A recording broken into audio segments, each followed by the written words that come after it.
evening from Los Angeles, California. I'm Dr. Ryan Ava.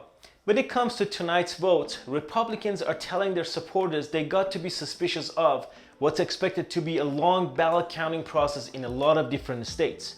In particular, we have seen Republican legal maneuvers in the state of Pennsylvania, even today, making it more likely that the vote counting in Pennsylvania will last through much of this week, with a super tight Senate race in Pennsylvania, which could very well decide control of the US Senate.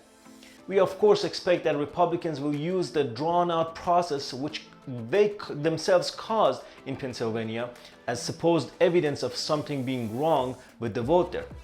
Disgraced Republican former President Trump is already telling his supporters to protest today's process, saying, quote, "There is so much wrong with today's voting process," end of quote.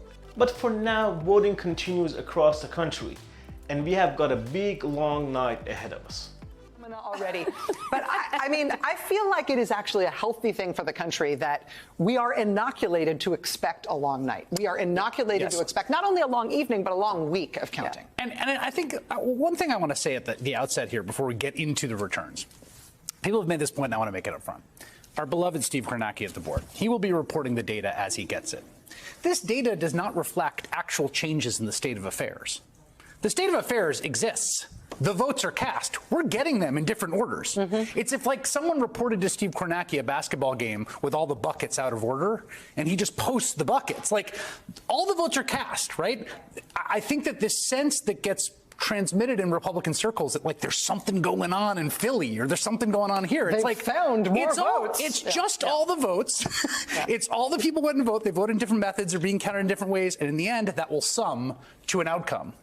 But there's no actual movement happening behind that. We're just learning it in real time and processing it in real time. And I really do think we saw this in 2020, leaping on that process as a means of sort of trying to create suspicion, right? That like there's something suspicious about this county reporting later or that county reporting later. They're all just the votes. So we're just going to take as long as it takes to count the votes. And then when you add them up, then you know who won the election. I think it's also, I mean, to that point, I think one thing that we haven't talked enough about is the disingenuous nature of the critique, right? The critique of the slow voting and of when votes come in and of what types of voting are supposed to count and what they're not. The reason you know it's disingenuous is because none of the people making that criticism applied that criticism to any races that Republicans won. Correct. We never saw Republicans in Pennsylvania, Republicans in Arizona say, my race doesn't look right either. I mean, if they won, they consider it to be fine.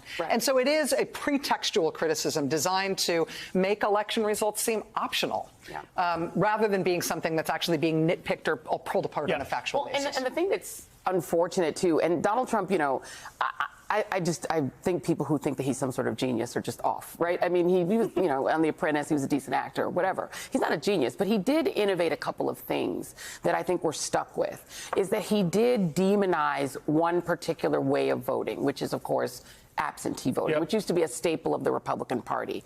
He made that an anathema to his voters. So he siphoned that piece of voting off so that you could then do what you're talking about and demonize it and say, well, there's something funny in that. So that means once the ballots are cast, that particular type of ballot can be problematized because it will be a mostly Democratic state. And if you wanted to, let's say, do a lawsuit, which he's already sort of starting to talk about doing in certain places where he thinks he's not going to like the outcome, you could say, I'm just going to sue over these votes because he siphoned them off and he said they're separate and there's something inherently wrong with them. And then the other type of voting that was already the kind of voting that people who work hourly, young people, black people, souls of the polls, early voting has for a long time been a staple of the way you expand the vote to lower income voters, to black voters, to brown voters, to AAPI voters. That's the big, big bucket that's in the early vote. And so that's the part that gets all trashed as just inherently bad anyway, right? And that those voters, there's something wrong with them. They shouldn't be deciding elections. It should just be the people who, if you're thinking like MAGA, show up on election day. Those are the real voters. Well, we now know that the people who show up on election day are disproportionately Republican. So they found a way to use attacking the systems as a sideways way of saying certain people in this country should not have the right to vote. Well, that's what their real end is. To support my work, please subscribe to my channel and give this video a thumbs up. Also, please don't forget to hit the bell icon so you wouldn't miss any of my new videos. Thanks for watching.